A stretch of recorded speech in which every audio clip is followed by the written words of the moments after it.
So, Mayor, where'd you get your meeting clothes? At Nordstrom? Macy's. I wasn't selective. It was Right. yeah, Whatever had it open. whatever was closest to my hotel. You know. All right. Good morning, everyone. Choosing a person to lead our police department is one of the most consequential decisions I've had to make as our mayor. I'm acutely aware of the long-term impact this choice will have, not just on the officers who wear the badge, but on every neighborhood and with every resident in Pensacola. Before I introduce our next leader of the Pensacola Police Department, I want to thank the interview panel for their tireless effort. I want to extend my deep gratitude to the members of our public, our business, our faith, and law enforcement communities who shared their feedback throughout this process. I especially want to thank Chief Kristen Brown. We owe her a debt of gratitude for her dedicated service and her steady hand during this transition. Chief Brown holds a special place in our city's history as the first woman to ever lead the Pensacola Police Department. Her trailblazing leadership set a high standard, and we're incredibly grateful for her commitment. Chief Brown, thank you. We were fortunate to have excellent candidates from both inside and outside the department. I want to recognize Eric Goss. Eric is an outstanding individual with deep ties to this community. I want to state clearly how much I respect his years of dedicated service to this city and the integrity he has shown throughout his career. I'm very grateful that he remains a vital leader within our ranks, and I'm personally excited for Eric's future and the continued impact he will have in this department.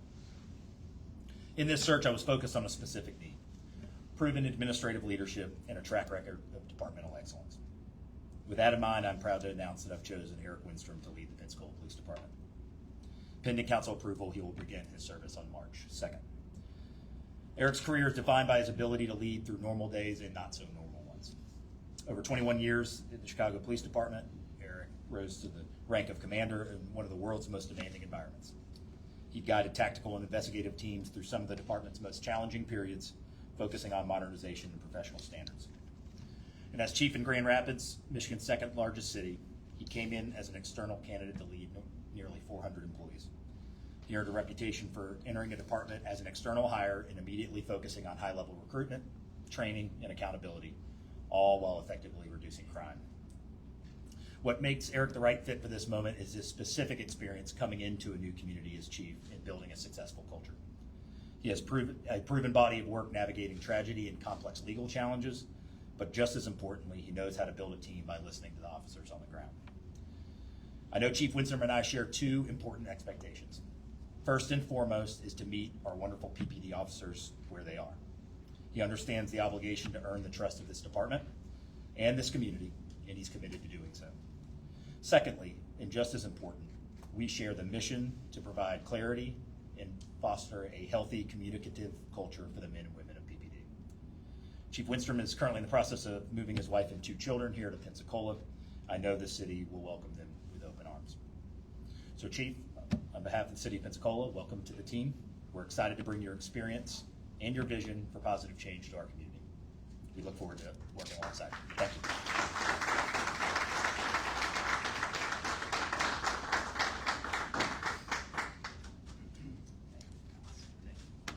Thank you, Mayor. Boy, so many people to thank, but I'll start by thanking all the community members. Echo Mayor Reeves' comments about the extensive panels that were held, the people that were very much engaged, and you can tell that this community cares very much about the direction of the city, about the direction of the police department. Want to thank the police officers. As you may or may not know, you probably guessed, police officers have a tendency to be a little bit cynical and a little bit skeptical, and trust for police because of everything that we go through in our career and everything we see.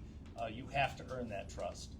I recognize the passion of the police officers, the care they have for the city, the care they have for the department, and the care they have for their coworkers very much. And the worst thing that could be is if I came here a few weeks ago for the interviews and there was apathy in the police department. But I met the police department, met a lot of the officers, a lot of the professional staff, and you could say they are very passionate about making sure that the next chief cares as deeply as they do. And I just want to confirm, I care as much as they do. I care very much about the city. I care very much about the police department and very much about the men and women who work there. So finally, I'll say, well, not finally, because I got one other person to thank, but I want to thank Mayor Reeves for placing his trust in me. I've told him, and I'll tell you, I will not let you down. I will be the hardest working employee of the city. Definitely be the hardest working member of the police department. So big thanks to the mayor, and most importantly, thank you to my wife Rachel and my son Connor and my daughter Molly, who've been on this journey with us. We're extremely excited to make this, which is a wonderful city, their home. And I was just asking in a radio interview, what does success look like for me as a police chief? And I say success for me is going to look like when my kids are looking to enter the workforce, looking to start a family of their own, and that they look at and they say that I want to stay right here in Pensacola. And the police department success is tied hand in hand with the success of the overall city. Super excited to be a part of this. A great honor. Thank you so much.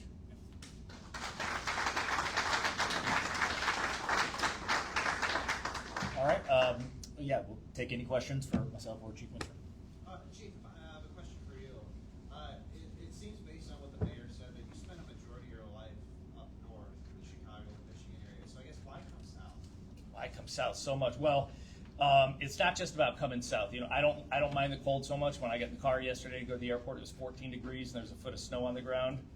It's tough to leave that, but it's but that's not the only reason. I really don't mind the cold weather.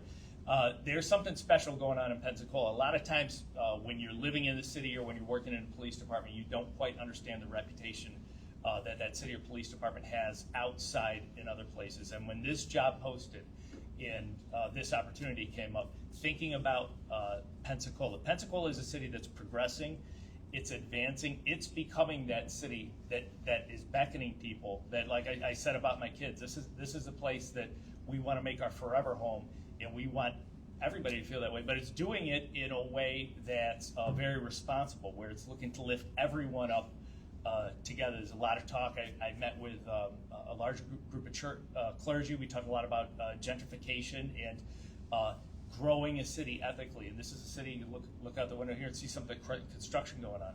It's a city that's growing, but it's doing it in an ethical way. All of that is tied directly to policing, protecting people from theft, protecting people from violence. The success of a police department, show me a successful police department and you'll see a successful city.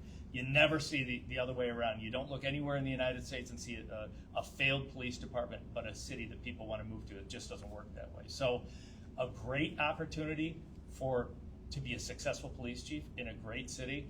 This is just, it's not all about the weather. That's just icing on the cake. And then just a follow-up question for you.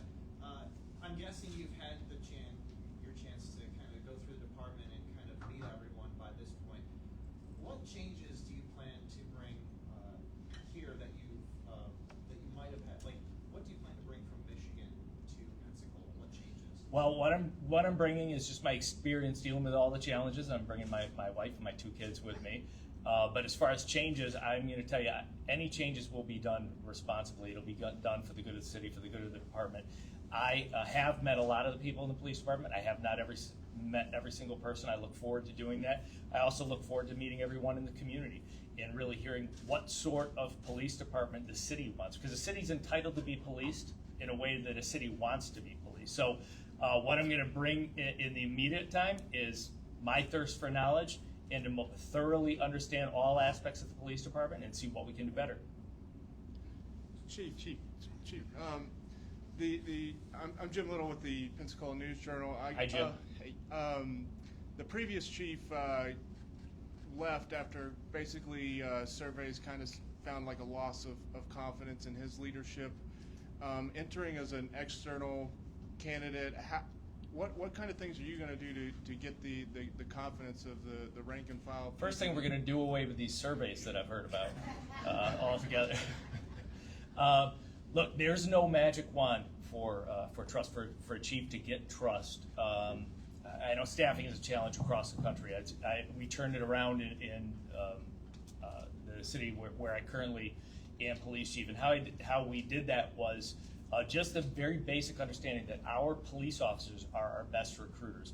You can have a great recruiting strategy. You can have all the technology to reach people in social media world, but if your officers don't love their job, don't love this city, don't want to come to work, you're never going to fill those vacant spots. So, and that goes hand in hand with morale. So really, success of the police department is tied to those surveys. So that's just a fact. You're not going to have a successful police department if you don't have a happy workforce. So that's something that will be a primary focus, because I know it's what I'm going to need to succeed. Chief, Tanner Stewart with WEAR. Hi, Tanner. Talk about the obligation to earn that trust. When you were in Grand Rapids, are there specific issues there that you feel like are parallel to your role here, whether that be gun crimes or drugs or homelessness or whatever? Are there specific issues that you look forward to tackling here that you feel the city could address? All of those, and since I'm new, I haven't been able to really get that. I had some initial conversations with the leadership team this morning about those specific crime challenges. We talked about gun violence. We talked about fraud. We talked about our unhoused community. That was a big, I'll just touch on that as far as my experience in Grand Rapids. We had a very large unhoused community in Grand Rapids who the city was turning to the police department for solutions. And we as police will be the first to acknowledge, even though we always answer the call at 3 a.m. in the morning, if you need something, 911 is always going to answer. So unfortunately, throughout really the country, whether it comes to dealings with our unhoused community, mental health crisis, et cetera, oftentimes police have been the default button. And that's not fair to the police, but recognizing that, and how we found success in the city of Grand Rapids was having a police department that would advocate and say, look, we will decouple housing status with criminal behavior.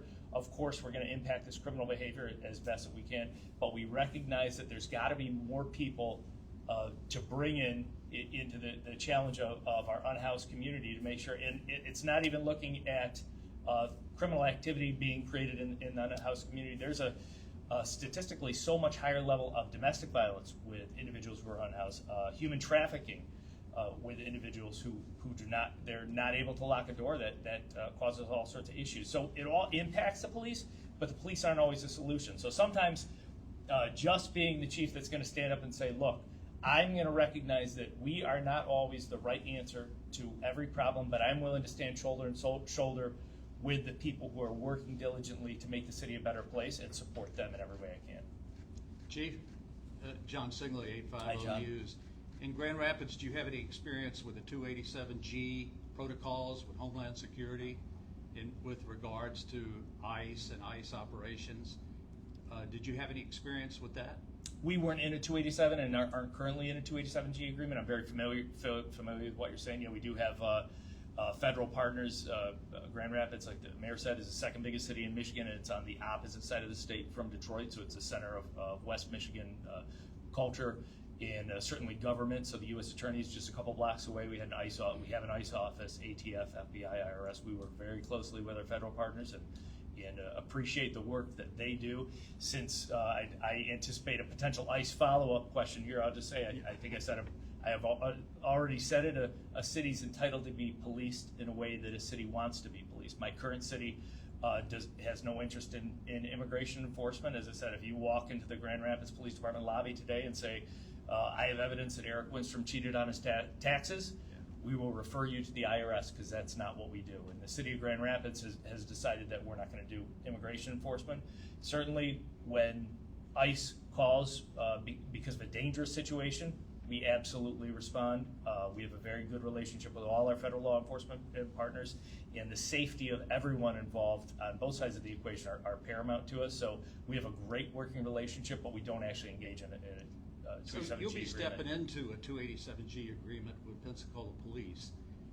Do you have any thoughts on how that will work, or are you just going to depend on the existing protocols that are in place? I will, we have in Grand Rapids currently an agreement with the ATF, currently with the FBI, currently with the DEA. So very familiar with those type of agreements on federal task force. That's more of a hot button issue just because of the political aspect of it, but it will not be a challenge at all.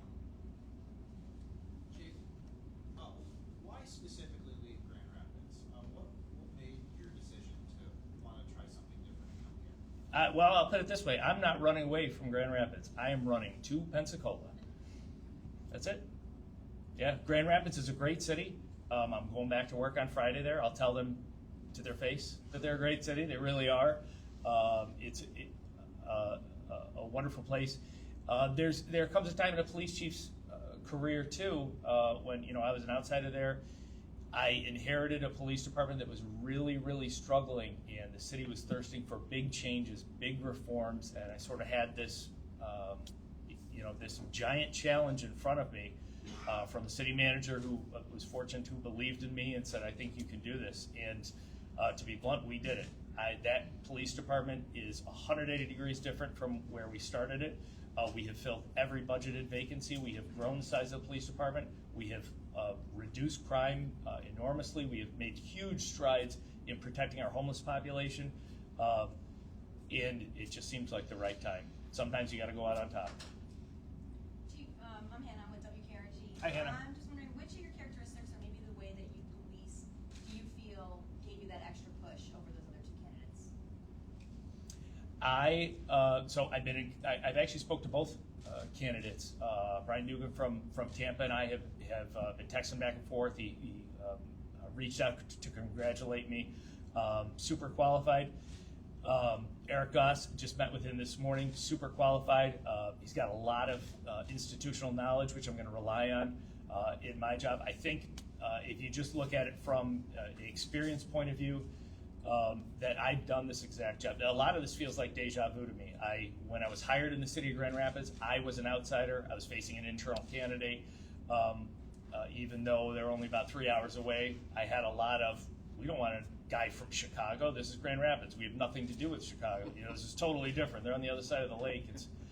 So like I said, it feels like deja vu. Been through that before, and dealt with all these challenges. So I think if you're just going to say not one of us is better or worse, just the experience that I bring of entering as an outsider and working to make a police department as good as it can possibly be. But two great candidates, and I'm sure they've got great careers ahead of them, and I think a lasting friendship with me and both of them.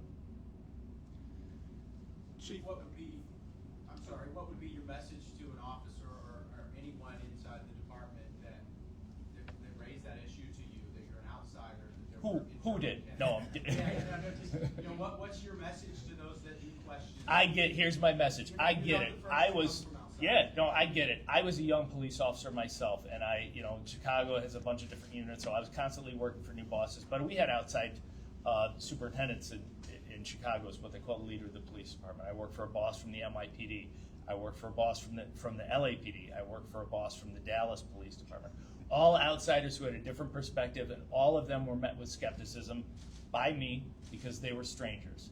So I'm just going to say, I get it. Keep an open mind. I know that I have to earn your trust, and I'm going to work extremely hard. And it's not just the police department.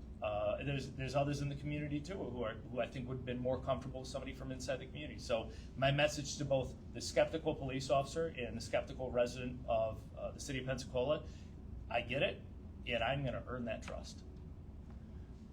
Chief, during the panel interviews, you talked about a little how you came into your career in law enforcement. I guess could you kind of recap that, and how does that inform the way you approach policing and the way you try to build trust with the community?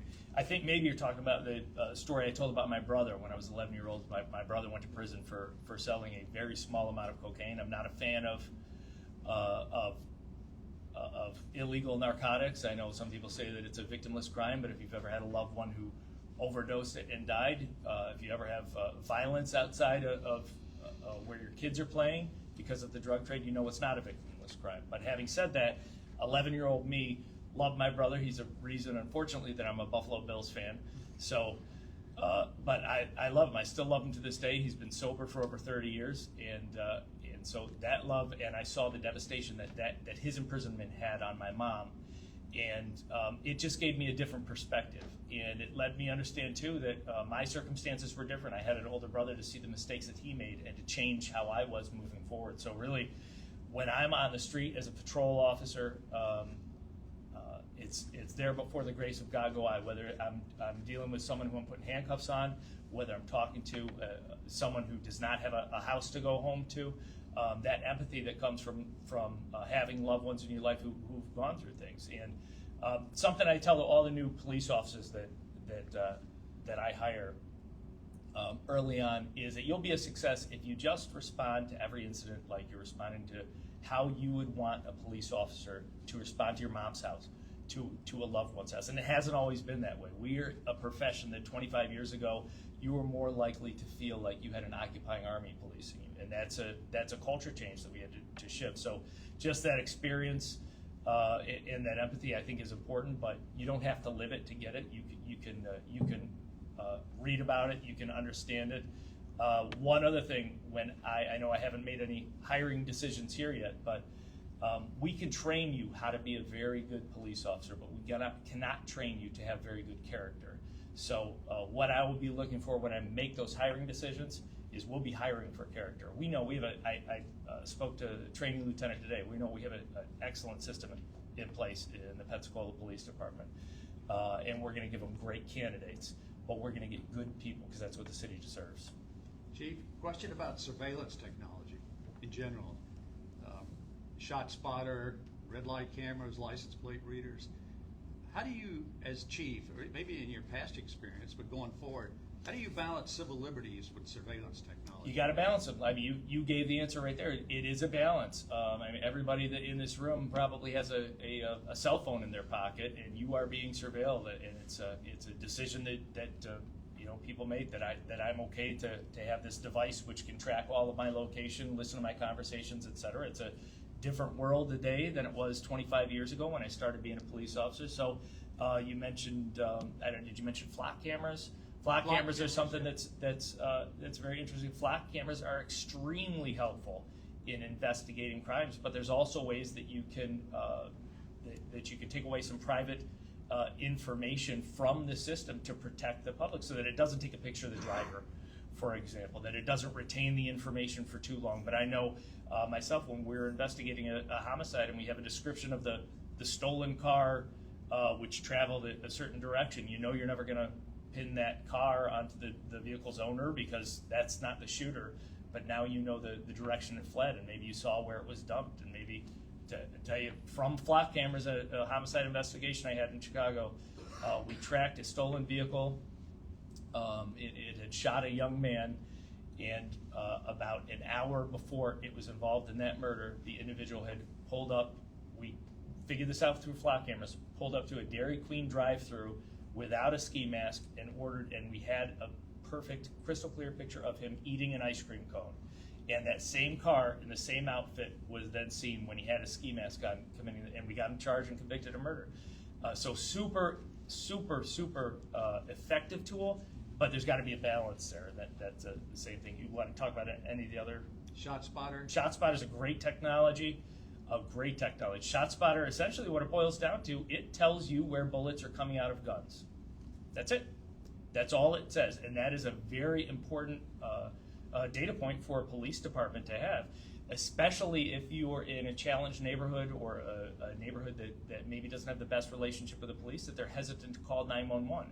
Because I can tell you myself personally, I've responded to shot spotter complaints and found an individual who was struck by bullets and in need of medical attention prior to anyone calling 911. And that's a challenge that Chicago's going through now, as they were either throwing away their contract or doing it.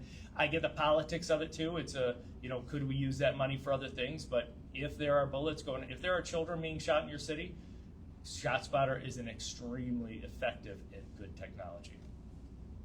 Mayor, can I get a question? Yeah, for you? sure. What made you want to go with an external candidate?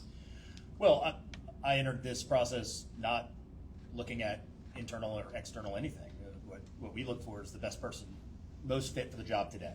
And I can certainly say with conviction that Chief Winstrom is that. You're fully aware, and certainly all of you in the media have covered what has taken place, what our expectation in the last year, what our expectations are. So I did not prescribe to the definitions of internal or external. If you're an internal candidate, certainly there's value of knowing the community, knowing the same way there's value in having experience. It's just a matter of priority. And I think in this particular moment in our police department, that having where we found ourselves not only with the departure of a chief, but an unforeseen retirement of a deputy chief, we found ourselves in a position where we lacked, just in this moment, we really lacked that organizational leadership depth. But the thing I'm probably most excited about long term is we have amazing people ready to build that bench. Look, I feel like if Chief Winstrom does his job and I do my job, we should, for the foreseeable future, be a high-performing department of which we would continue to rotate in and promote from within. There's no better symbol of high performance than having people ready to go and be able to go into those roles. And so that has nothing to do with an internal candidate. It's just about what we prioritize as the key need for our department at this particular moment.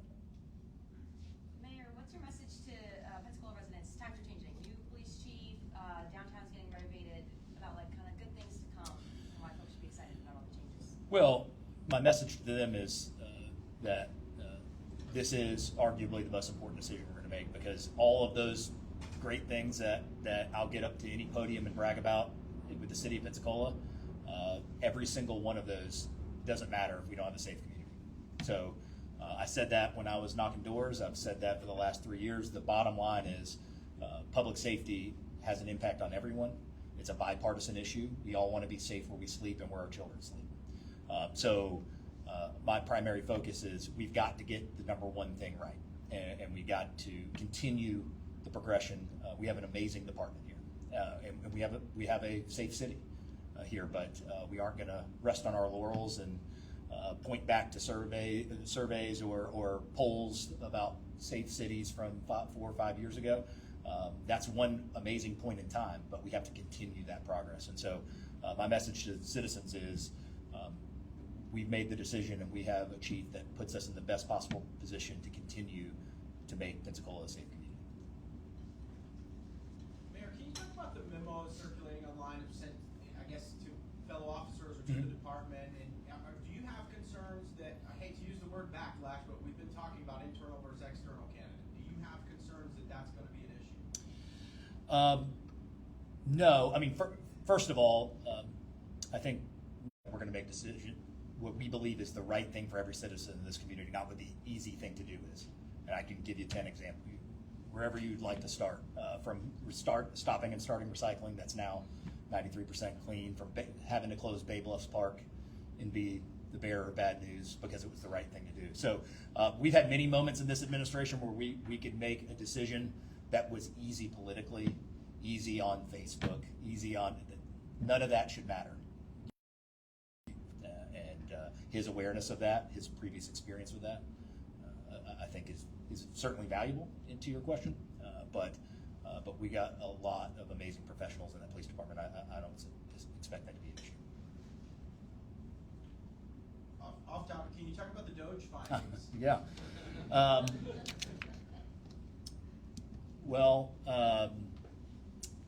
It hasn't changed our. Yeah, I'll take this one, and then I'll take as many questions you want inside. Yes, I've read through the Pensacola section of it. We were not given any, we got it at the same time the public got it, like the last time. But we're not spending a whole lot of time. We spent 655 hours of staff time on it, August 18th and 19th. I think that's plenty. And the reality is, certainly appreciate and respect whatever opinion is conveyed. We obviously contest several of the issues in there.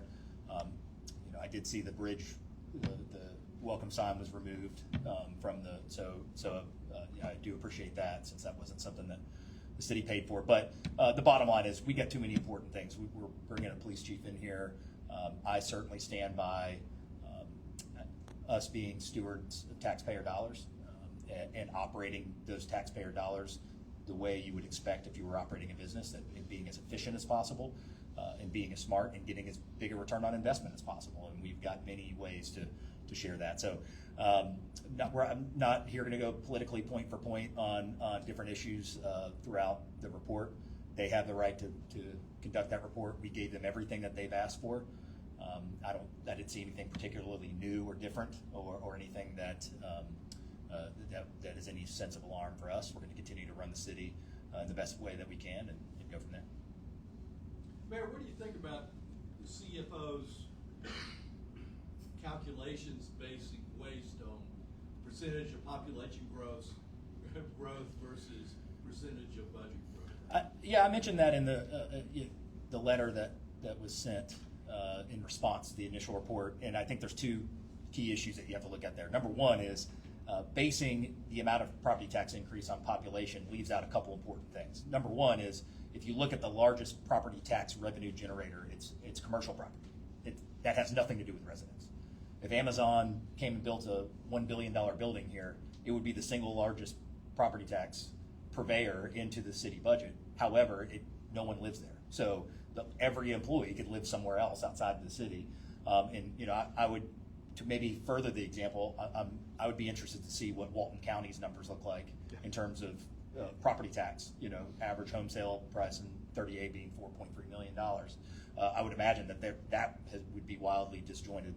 Not picking on Walton County or Key West, for example, but I think there's many communities within the state of Florida that if you were to simply look at population and say, well, then why is it congruent with the growth in property tax? Well, we need more police. We're a tourist city that has small city limit lines with a busy downtown is going to have a different set of demands than maybe a city with the same population located somewhere else in Florida. So I think the idea of when you look at, and I don't remember the number offhand, it's in the letter, 1,200 new commercial structures in the same 5-year span certainly feeds the property tax revenue. And secondly, the unique challenges of being a small 21 square mile landmass city that has 55,000 people, but has certainly much more than that and acts much larger than that in many ways with an airport, a port, and other things, that's going to have a factor as well. Mayor, off topic with the police, but in your discussions with Burdon, Project Maeve, have you talked to them about reaching out to local vendors, local shipbuilders, and others to bring them into this project? I know they've been having a variety of conversations from where office space is going to be, those types of conversations. I'm not sure. Certainly, I would defer to what their correct timeline of when to engage in those conversations are compared to construction and things like that. But they have 2,000 jobs to fill, which is an amazing opportunity for this city, no doubt about it, an absolutely transformational opportunity for this city. So I have no hesitancy that Burdon is going to want to have as many conversations. They got a lot of jobs to fill and a lot of work to get completed here at the port. So I know they've already engaged relationships with other tenants of the port, for example, and how they can work well together, including American Magic, Offshore Inland, and others. And so I fully expect that to continue. But they certainly would know better when the cadence of those conversations should begin in comparison to when. Well, let me be specific here. Patty Shipbuilding is a shipbuilder, has had government contracts. Have you mentioned them when you talk to Burdon? I know they are aware of them. I don't know that I specifically mentioned that to them, but no, and they've been a staple here for a long time. Why wouldn't we? That's only in the best interest of the city, the best interest of employees. If there's a common sense collaboration that can happen between an existing shipbuilder and Burdon, but I would hate to delve into apples to apples or apples to oranges in terms of what each does and what their skill sets are, what they're looking for. But if it's a matter, if that's a fit, and I'm happy to play matchmaker to any organization that's coming in to fill 2,000 jobs in the city. Mayor, so with Pensacon here, it seems every year the organizers always say how great it would be for the Grand Hotel to be opening this year. You mentioned I think a couple months ago that there was a party that was in active talks with possibly buying. Has there been any movement on that? Yeah, we had our outside analysts look at it, and it wasn't. Our position with the Grand Hotel has been we are willing to be I am willing to advocate to CRA or otherwise some support of the preservation of the historic train station underneath the hotel, and to just really get it back online. Brent, I get that question all the time. Why don't you just, we aren't, this is the United States. We can't just take someone's property because they've left it empty. They continue to condition the building. We continue to stay in relatively regular conversation with the owner. I know that they're motivated to get it moving. We are certainly willing to play a part in that. I don't know that we're at this moment ready to play the principal financial part in that, and that was really the difference from what was proposed a few months ago. But our desire to do so remains. We are absolutely open minds and open ears on anything that's going to happen. I suspect, this is starting to speculate to the future, I suspect this will be a big part of the conversation around the Bay Center here coming up this spring. And listen, there's certainly, I'd love to have somebody in the building, but if it turns out the timing could actually be better to have maybe a larger conversation about the Bay Center itself and the building across the street, as I've discussed this with the city and the county and other partners. When I was in Washington, D.C., actually, I was on a public-private partnership panel, actually, that Andre Dickens, the mayor of Atlanta, was leading, and I shared my experience of bringing in the public-private partnership workshop that was here to educate our city staff and county staff and others on how to make these possible. There's a lot of general fear that comes with, anxiety that comes with public-private partnership. There's lots of misnomers about that, but the truth is, if you want a large transformational change to happen at the Bay Center, if we merely look at it as here's how many dollars are available from bed tax, then we're short-sighted. So that's me speculating. I don't know what will happen with the Grand Hotel, but I certainly would expect that could be part of a bigger conversation of what happens around the Bay Center as those talks heat up here this spring. Mayor, speaking of your trip to D.C., I guess, did you have any meeting with HUD officials and talk about the Hurricane Sally home repair grant? Was there any movement on that? No, we had a meeting scheduled for Friday, and we're rescheduling as in it was on their end. They had to reschedule, but we are meeting with them. The update I can give you now is we've emptied the Rolodex. We've asked for every favor there is. We've worked diligently in this building, myself personally, David Stafford, and all of our staff, to scratch and claw and fight for some viable solution. I can't give you exactly what that is yet. We're continuing to, we think there could be some light, which I'm certainly proud of, given the fact that we have an email from last year that says there is a 0.0% chance that you will get an extension, like written out, 0.0% chance you'll get an extension. And we certainly took Florida Commerce's advice, as we mentioned, on that we aren't going to be able to spend those dollars and to move those dollars. So we're looking under every rock that we can find to at least, it certainly will not be 5.8 because of the time frame. But we're fighting. We're talking with our county partners, seeing if there's something they can do. So more to come on that. But between inside conversations with HUD, Florida Commerce, and others that have happened, through several meetings in this process, we're working at it, and we'll have more to report to you soon. Mayor, I thought Rolodexes were a boomer thing, but. Yeah, I think Vince Wibbs left his on the 7th floor. On the subject, No. the subject of PPV, is Harold Dawson's idea of a community development district at Maritime Park, is that line of thinking still moving? And does it have any traction here at the city? Yeah, I mean, it ball's in their court, obviously, to get all of that work through. We've really just talked philosophy at this point about would we be willing to entertain that yet? And our answer, as with most things, is sure. We'll listen. We'll hear you out on anything, and then we're going to end up doing the same math you do and figure out if this makes sense for the city. So I know they continue to pursue that. That's ongoing, but there's not anything or any decision on our desk at this point about whether that will or won't happen. But that would be the key that potentially unlock a structured garage, right? Absolutely. I think certainly my intent is is to figure out how to, if parcel 4 happens as proposed, or some version of it as proposed, we're gonna need at least 350 parking spaces that the city's gonna have to provide, because we're already providing those now, and those have parking obligations. So we'll come up with every inventive, creative way to get that funded that isn't gonna just be coming out of the general fund or coming out of LOST. You know, we have too many demands, higher priority even demands on those dollars. So we gotta get creative, and certainly agree or disagree, I would back the reputation of this administration that we get creative and we figure out ways to fund things that might take a little extra elbow grease or blood, sweat, and tears, whatever you want to call it. With the grant money we brought in, and or even in the case of Burdon, as an example, $275 million project that won't have to have any direct financial impact on the city's coffers. So we're very excited for that, and we'll continue to if it makes sense for us, we'll continue to push it. Your consultant over the Bay Center District, a CDD could be a solution to that.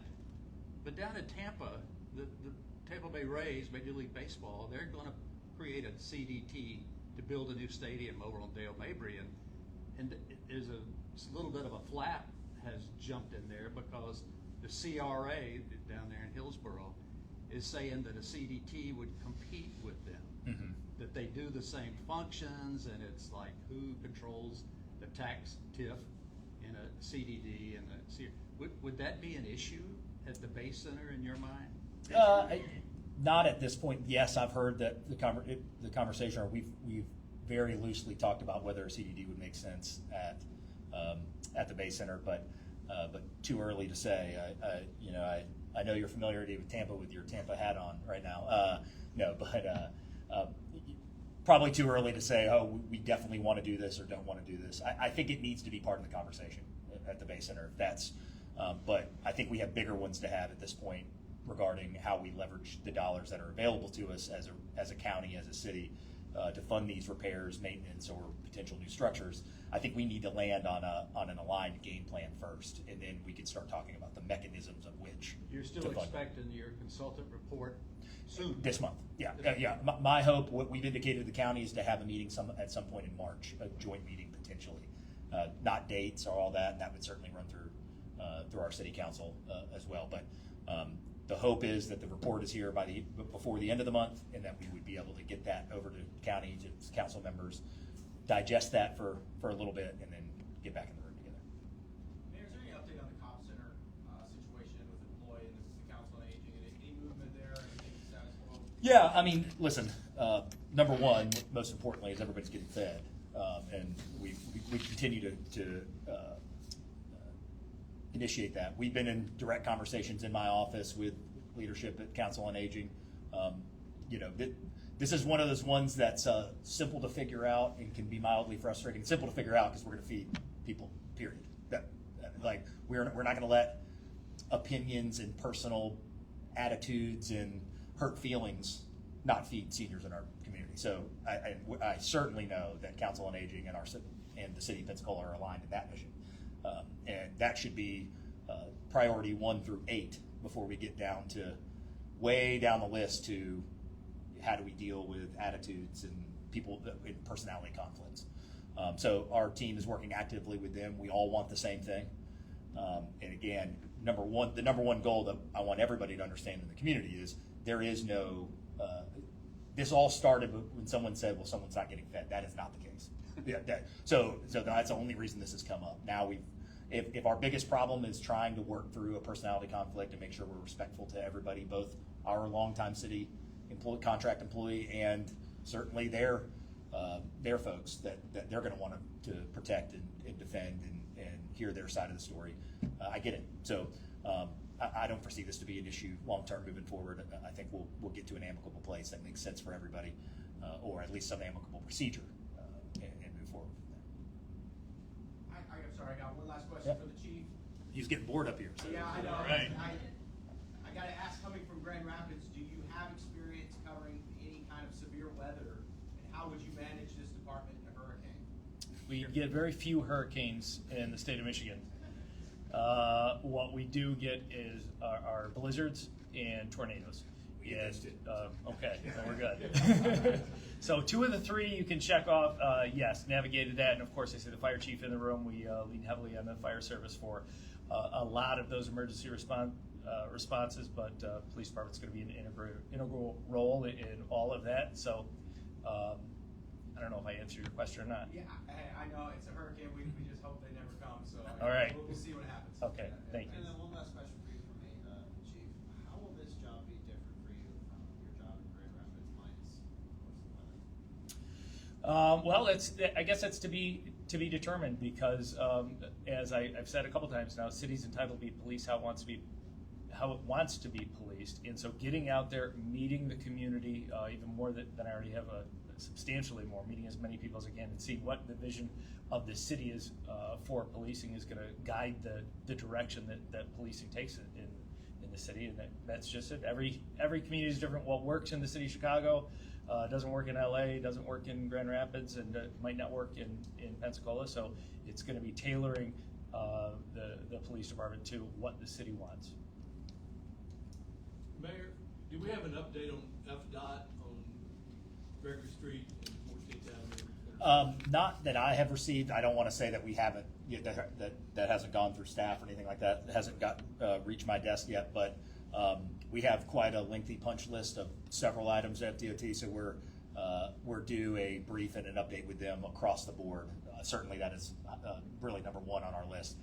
But there's Sun Trail, there's MLK, the price to reconstruct MLK, some lighting issues on Bayfront that we got to get sorted out for Sun Trail. So we've got several things to cover with them.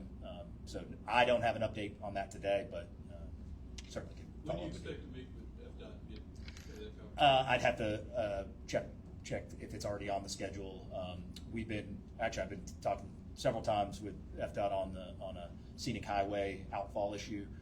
That's kind of taken up the oxygen of these conversations because it's pressing time-wise. So I don't have an exact date yet, but we can certainly get you one when we're going to meet with them. One other thing, do we have any progress on the memo with Children's Trust on the child care? Yeah, actually, the latest update yesterday, the lawyers were going back and forth down to the wit's end, and I believe we have sent kind of our this is it situation. So trying to consider their red lines and what their expectations are, and those matching our expectations. So we should be seeing closure on that particular issue very, very soon. Mayor, you had asked the public's input on e-bikes and where to go with e-bikes. Could you give us a summary of what you heard up to now? Well, it's 50-50. I'm just kidding. That's every issue that I deal with. Economist, for sure. No. I actually think there's a general consensus. What I've gathered was there's a general consensus about. I don't think anybody's saying, "What are you talking about? Having 11 and 12-year-olds on bikes going 30 miles an hour makes total sense." I don't. So I think there's one sense of agreement there, where the issue is going to lie is what can we enforce? What can our police department enforce that we're not putting them in a difficult situation? Certainly, their opinion on this is going to be the number one factor for me, because the last thing I want to do is put a rule out that has zero ability to be enforced or makes it a time suck or a bandwidth from our police department. So I'm really, I think I'm at this point not trying to overdo it. We remain focused on the Class 3 e-bike situation, those 20 to 28 mile an hour or modified. Actually, some can be modified and go even faster. We wouldn't. What I've learned so far is you wouldn't be able to specifically prescribe. You have to have a learner's permit. That would get a little complicated, but you could make the age 15 years old. So that wouldn't guarantee that they have a learner's permit where they know some rules of the road, but at least from an age standpoint, having some identification that says you're that age. Do you have any data on injuries within the city? No, not offhand. That all we know is that this is a relatively new thing, and the technology is outpacing our ability to enforce anything.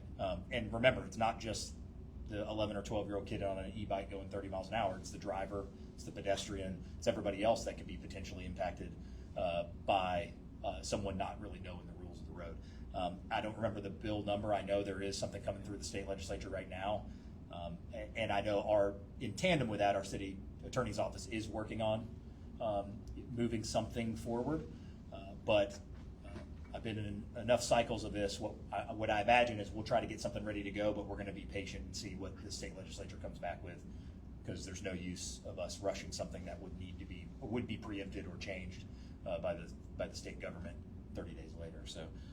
So we will work concurrently alongside the state legislature to figure out what the next step is with e-bikes.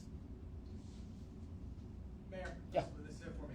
It's maybe both of you can answer this, but legally on the challenges of bringing in a chief from Michigan into Pensacola, do you look at the different statutes? And Chief, you may be able to better answer this. Do you have to kind of retrain yourself at all? And where do you take a step back and say, I'm not in Grand Rapids anymore, I have to follow these new laws, or how much of it's universal?